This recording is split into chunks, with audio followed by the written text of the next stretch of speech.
বন্ধুরা, আজকে তোমাদের সাথে যেটা আনপ্যাক করে দেখাতে যাচ্ছি, সবার নিশ্চয়ই খুব কৌতূহল হচ্ছে যে কি বের করছি।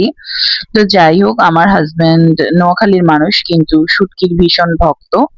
সে শুটকি ভীষণ পছন্দ করে। তো চোখে পড়েছিল একজন পরিচিত লোক থেকে বিভিন্ন ধরনের শুটকি নিয়ে এসছে। এর মধ্যে ছুরি, লইট্টা, তারপরে নোনা ইলিশ ছিল, নোনা ইলিশের ডিম ছিল, তারপরে চিংড়ি শুটকি ছিল।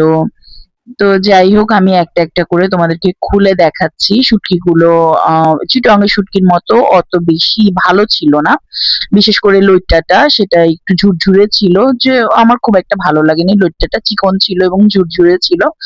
লইট্টা মজা হচ্ছে যেগুলো একটু মোটা-সোটা এবং বেশি শুকনা থাকে। তো ছুরিটা ভালোই ছিল, তবে সাইজটা একটু চিকন ছিল।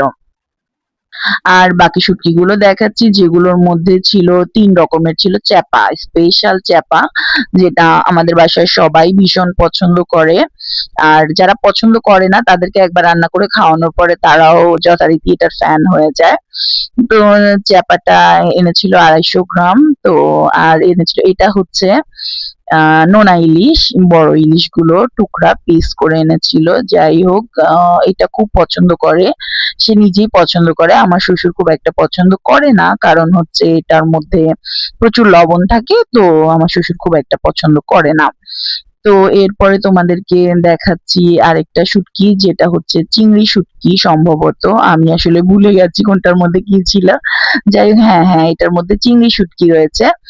তো এই চিংড়ি শুটকিগুলো আসলে ভাজা ভাজা করে ভর্তাও করা যায়, আবার ভুনা করা যায় আলু দিয়ে। খেতে দোনোটাই মজা।